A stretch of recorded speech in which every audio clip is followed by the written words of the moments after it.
Etobicoke North. Thank you, Speaker. I feel it my duty to rise in the House today, Speaker, to contribute to this debate on the second reading of Bill 150, the Toronto Transit Commission Labour Disputes Resolution Act 2011.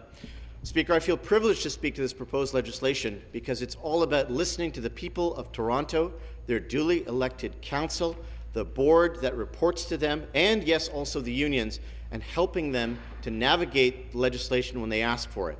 It's about meeting our citizens' needs and acting in the public interest, which is ultimately what we are empowered to do here.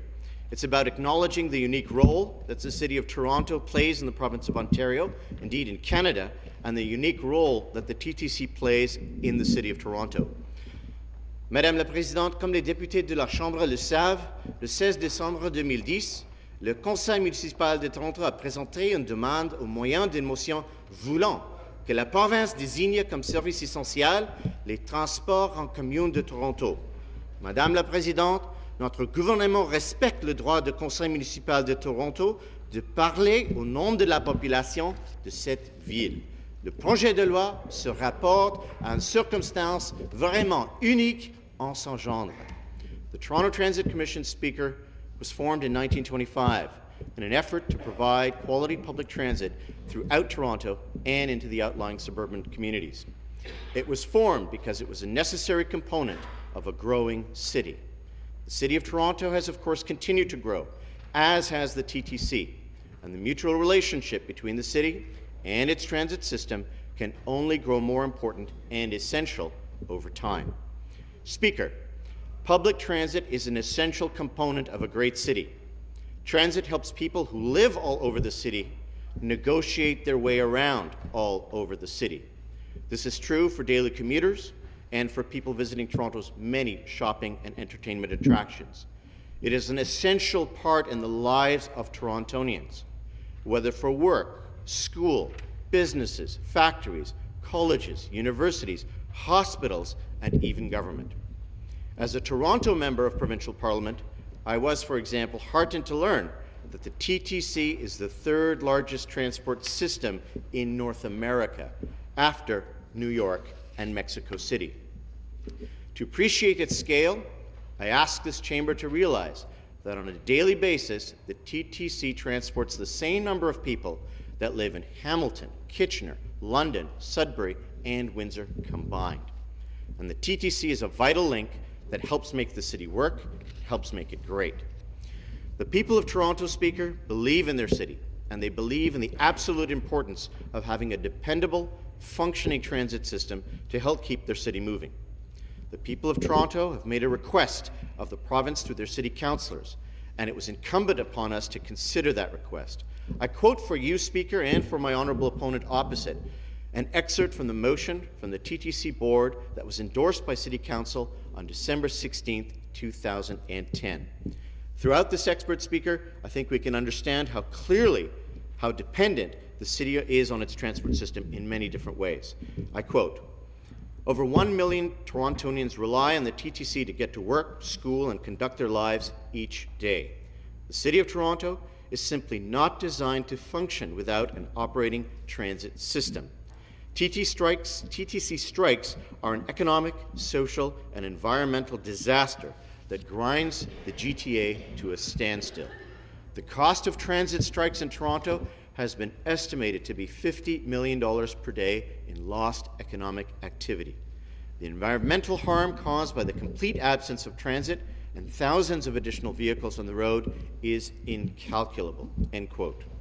And so, Speaker, out of this motion from the TTC board came a resolution by City Council with a request to the provincial government to make work stoppages at the TTC a thing of the past.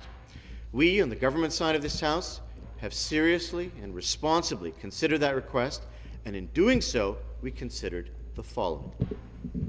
1.5 million rides are taken on the TTC every business day. The TTC is the largest transit system in Canada. It serves as a vital transportation link for hospital and nursing home workers to get to healthcare facilities where the work they do saves and improves people's lives. Children take the TTC to school every day, as do their teachers. Our seniors, grandparents, neighbours, and friends rely on the system to get to a doctor, pharmacy, laboratory, rehab facility. The list is endless. Moms and dads use the TTC to drop their kids off at daycare and then continue on to work. Il y a des milliers de passagers qui n'ont ni le temps ni l'argent de conduire et de se garer au centre-ville, en supposant qu'il y ait des places de stationnement libres en cas d'arrêt de travail de la CTT. Thousands and thousands of students at our colleges, universities, and other post-secondary institutions often have no other mode of transport. The people of Toronto work in offices, factories, retail stores, food markets, the thousands of businesses in Toronto that contribute so much to the fabric of the city. And we see those who cannot afford a car or even a driver's license using a transit system that takes them where they need to go. But during TTC work stoppages, Speaker, we see that world grind to a near halt. We see our roads and highways choked with traffic. We see police cars, fire service vehicles, and ambulances, Speaker, trying to negotiate through clogged streets and roads. We see many of the most vulnerable in our society left stranded.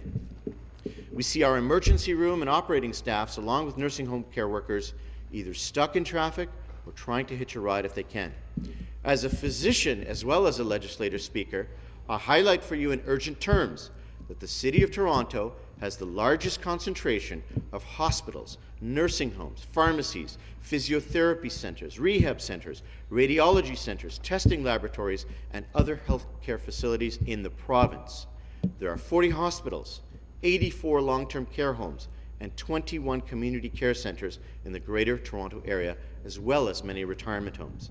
Dans le Grand Toronto, il y a 40 hôpitaux, 84 maisons de soins de longue durée et 21 centres de soins communautaires, ainsi que de nombreuses maisons de retraite. Nombre de membres du personnel de ces établissements utilisent les transports en commun pour se rendre chaque jour au travail. Many of the people who staff these facilities get to work every day by public transport. I know that is particularly true, Speaker, for healthcare staff in my own riding of Etobicoke North. Without the TTC, many of the people who staff Toronto's hospitals would have no way into work.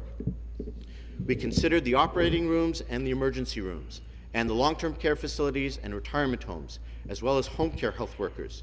Speaker, the primary job of any government should be the safety, health, and economic and physical well-being of its people. We are the stewards of the greater public good. And I believe the record shows that the health of Ontarians has been and continues to be a priority for this government.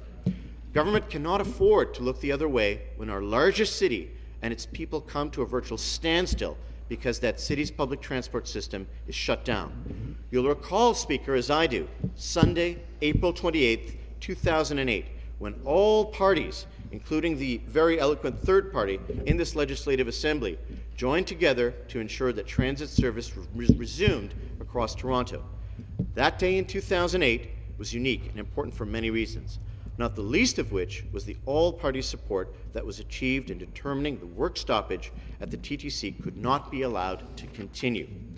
My colleagues in the PC Party and the NDP joined with us under the leadership of House Leader, the member from Welland, joined the government to get the parties back at the table and get the people of Toronto moving again. In 2008, Speaker, partisan differences were put aside. Why? In the greater interests of the people of Toronto. Public policy took precedence over partisan politics. Now, Speaker, that type of all-party consensus is likely rare, but we on the government side are hopeful that the official opposition and the third party will support this important government initiative on behalf of the people of Toronto. As a Toronto member, I am very well aware of the role that the TTC plays in the lives of my constituents, and I am pleased that the government is taking this step. The constituents of my riding in Etobicoke North have been in touch with me to express their support for this bill. They have told me how important, dependable, and uninterrupted TTC services are for them in their daily lives. They have told me that they are pleased to see the government acting, taking a fair-minded approach that continues to respect the collective bargaining process. Toutefois, dans les cas où les parties se trouveraient dans une impasse de la négociation collective, les questions en suspens seraient résolues, suivant un processus équitable et neutre. L'arbitrage